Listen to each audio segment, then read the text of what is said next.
ह्या तुमच्या सगळ्या प्रवासातला तुमचा सोनेरी क्षण कुठला? आत्ता लगेच सांगायचं झालं तर खरोखर ऑस्करमध्ये झालेली निवड. माझी पर्सनल खूप इच्छा होती.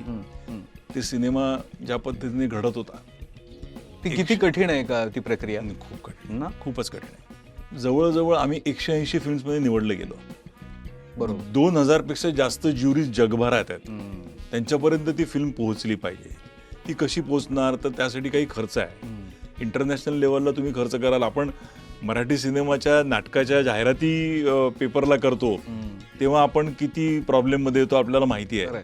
तर परदेशी वर्तमानपत्रांमध्ये परदेशी लोकांपर्यंत पोहोचणं यासाठी खूप ती एक प्रकारची इन्व्हेस्टमेंट आहे. आता समजा आमची फिल्म किंवा आमची कंपनी ही 180 फिल्म्समध्ये निवडली गेली, याचा एक वेगळा फायदा निश्चित आहे. आर्थिक फायदा लगेच नसतो तो. बरोबर. पण ही मंडळी ऑस्करपर्यंत पोहोचली आहेत. म्हणजे पुढच्या फिल्मसाठी आपण इन्व्हेस्टमेंट्स म्हणा किंवा या दृष्टिकोनातनं, त्यामुळे तो माझ्या दृष्टिकोनातनं सोनेरी क्षण होता की आपण केलेल्या एका फिल्ममध्ये सहभाग असलेली फिल्म ही ऑस्करपर्यंत निदान त्या टप्प्यापर्यंत पोहोचली. पुढे जाऊ शकलो नाही, पण ठीक आहे, पुढे उलट एखादी बरं झालं.